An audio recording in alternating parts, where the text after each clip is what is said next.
അള്ളാന്റെ സ്വർഗത്തിലേക്ക് പോകാനുള്ള ഒരു എളുപ്പവഴി പറഞ്ഞു തരട്ടെ. സഹാബത്ത് ചോദിക്കുന്നു, ബലാ യാ റസൂലല്ലാഹ്, അള്ളാഹുവിന്റെ പ്രവാചകരെ അവിടെ നിന്ന് പറഞ്ഞു തന്നാലും. നബി തങ്ങൾ സ്വർഗത്തിലേക്ക് പോകാനുള്ള എളുപ്പവഴിയായി തന്റെ സ്വഹാബത്തിനോട് പറഞ്ഞു കൊടുത്തത് എന്തെന്നറിയുമോ?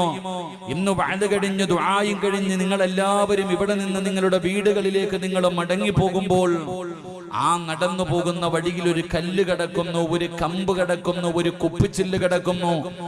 വഴിയിലൂടെ നടന്നു പോകുന്ന ജനങ്ങൾക്ക് ഉപദ്രവമായി എന്തെങ്കിലും ഒരു വസ്തു വഴിയിൽ കിടക്കുന്നത് കണ്ടാൽ നിങ്ങളതെടുത്തു മാറ്റിവെക്ക്, നിങ്ങളതെടുത്തു മാറ്റിക്കളഞ്ഞു നോക്ക്.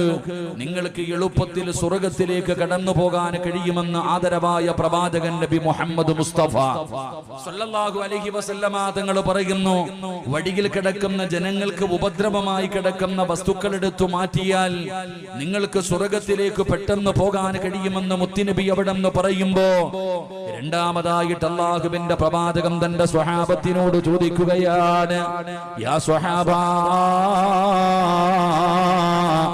നരകത്തിലേക്ക് പെട്ടെന്ന് വീണുപോകുന്ന ഒരു പാപം ഞാൻ നിങ്ങൾക്ക് പറഞ്ഞു തരട്ടെയോ? അള്ളാഹുവിന്റെ അദാബുകൾ കൊണ്ട് നിറച്ച നരകമുണ്ടല്ലോ, ആ ഭയാനകമായ നരകത്തിലേക്ക് പെട്ടെന്ന് വീണു പോകുന്ന ഒരു പാപത്തെ കുറിച്ച് ഞാൻ നിങ്ങൾക്ക് പറഞ്ഞു തരട്ടെയോ? സ്വഹാബത്ത് നബി തങ്ങളോട് ചോദിക്കുന്നു,